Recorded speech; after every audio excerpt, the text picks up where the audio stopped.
மதுவை மறக்கணுமா? இங்கே உங்களுக்கு லைஃப் சேஞ்சிங் டாப் 10 டிப்ஸ். 1. சாயந்தரமானா போன் பண்ணி சரக்கு அடிக்க கூப்பிடும் நண்பர்கள், சிக்க வைக்கும் இடங்களை அவாய்ட் பண்ணுங்க. Avoid places and friends that trigger drinking. 2. காலையில எழுந்து வாக்கிங் போங்க. எக்ஸசைஸ், மெடிடேஷன் பண்ணுங்க. Start your day with walking, exercise R meditation. 3. நிறைய தண்ணீர் குடிங்க. அதையே டிடாக்ஸ் பண்ணும். Drink plenty of water, it detox your body. 4. சரக்குக்கு பதிலா fresh juice, இளநீர் குடிங்க. Replace alcohol with fresh juice or tender coconut. 5. Stress வந்தா யோகா, breathing exercise பண்ணுங்க.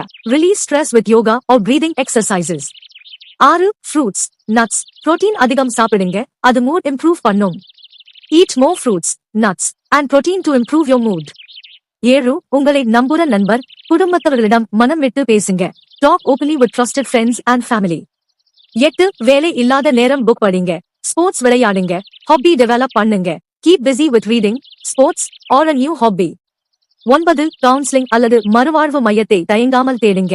Seek professional help like counseling or rehab. 10. ஒரு நாள் குடிக்காம இருந்தாலே உங்களுக்கு நீங்களே ஒரு பரிசு கொடுங்க. Reward yourself for every alcohol-free day. இது ஒருத்தரோட லைஃபை சேஞ்ச் பண்ணும். சேவ் பண்ணுங்க, ஷேர் பண்ணுங்க. குடியிலிருந்து தப்பிக்க நினைக்கிறவங்க எல்லாருக்கும் பயன் அடையட்டும். இது மாதிரி இன்னும் தெரிஞ்சுக்க செட் அகாடமியை சப்ஸ்கிரைப் பண்ணுங்க. அடுத்த வீடியோ குடியிலிருந்து தப்ப குடும்பத்தினர் செய்ய வேண்டிய கடமைகள்.